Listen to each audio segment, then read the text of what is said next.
Welcome to today's Explainer. Today, we are rolling up our sleeves to look right under the hood of the world's largest democracy. We're going to treat the Indian parliament like a massive, highly complex engine. We'll be looking at its theoretical blueprint, how it was perfectly drawn up on paper, and then comparing that to how it has actually performed on the rocky, unpredictable roads of history over the last several decades. Here is our roadmap for today. We'll start with the heart of Indian democracy. Take a look inside the two houses. Explore their powers and functions. See how they're balancing the power. And finally, trace the evolution of parliament. We've got a lot of ground to cover, so let's get right into it. Section 1. The heart of Indian democracy. Establishing the rules of the game. To really get how India's system works, you have to look at the foundations. The framers did something incredibly resourceful. They blended British and American ideas. Think of the British Parliament. It basically has unlimited sovereignty, with no single written constitution holding it back. But the Indian Parliament? The framers took a totally different route. They explicitly made it non-sovereign. Its powers are strictly boxed in by a written constitution, and it is completely subject to judicial review. So, as our source material lays out, Articles 79 to 122 make Parliament the absolute apex of lawmaking in India. But, and this is a huge but, it's got a built-in speed governor. If Parliament passes a law that violates the spirit of the Constitution, the Supreme Court can blow the whistle. They can declare that act ultra vires, which is just a fancy legal way of saying it's invalid and they've overstepped their boundaries. All right, let's move to Section 2, inside the two houses, the two main cylinders of our engine. Check out this number, 552. That is the absolute maximum seating capacity of the Lok Sabha, the House of the People. This is the lower chamber, and it represents the literal, ever-changing pulse of the nation. These representatives are elected directly by the voters. But it's temporary. Every 5 years, this part of the engine shuts down and has to be restarted with fresh elections. Now contrast that massive crowd with this number, 250. This is the maximum membership for the Rajya Sabha, or the Council of States. This is the upper house. Unlike the Lok Sabha, it's a permanent anchor. It never gets completely dissolved. Its whole job is to make sure the specific interests of the individual states aren't just drowned out by national politics. So you've got these two very different beasts that have to pull the cart together.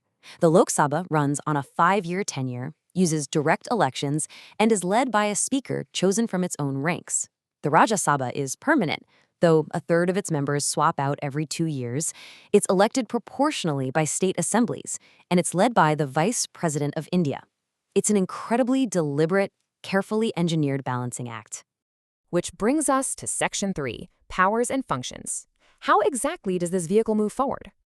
You might think Parliament just sits around making laws. Well, think again. This institution is seriously overburdened. We're talking 8 massive responsibilities. Yes, they formulate laws, but they also hold the executive branch accountable, control the nation's wallet by approving the budget, because, no taxation without representation. They even handle impeachments. They elect the president, amend the Constitution, act as the ultimate forum for public debate, and can literally redraw state boundaries. It's the whole shebang. But let's be real for a second. What happens when these two cylinders just completely misfire? You've got two houses that have to agree to pass a law. But human nature being what it is, deadlocks are absolutely going to happen. When they get stuck on an ordinary bill for more than 6 months, the Constitution actually hits an override button with a clear 4-step process. First, the president steps in and officially orders a joint sitting. They literally put everyone into one room, the Speaker of the Lok Sabha takes the gavel, and both houses vote together to break the tie.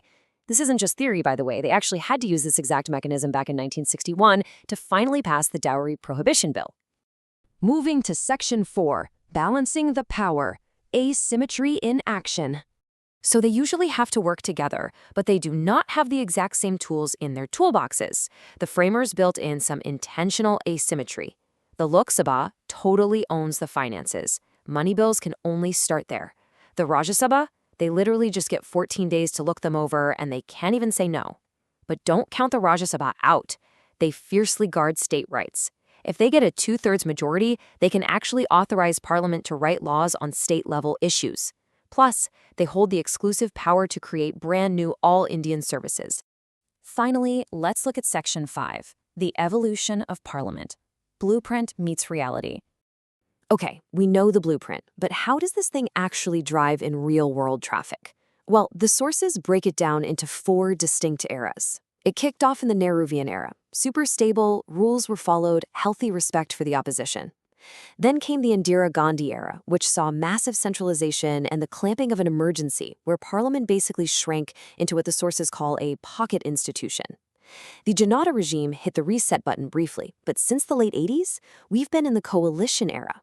Think hung parliaments, short tenures, and some serious political whiplash. And through all of this instability, the sources point out something really crucial. Individual members of parliament today don't always have a ton of freedom. Their autonomy is heavily boxed in by strict party discipline and the dreaded party whip. Plus, because parliament is so strapped for time, a lot of the nitty-gritty lawmaking gets delegated directly to bureaucrats, leaving ruling coalitions to basically call all the big shots. But let's pause and look at this quote from Subhash Z. Kashyap. It's absolutely brilliant.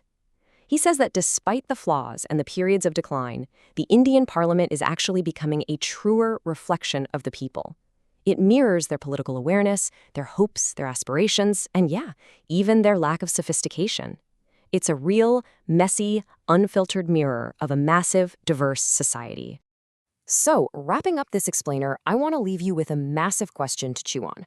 As we look down the road, will this giant engine of democracy find a way to maintain its independence and keep strengthening its core values? Or is the sheer gravity of modern party dominance going to permanently overwrite that original, beautifully balanced blueprint? It is a fascinating space to watch. Thanks so much for tuning in and keep asking the big questions.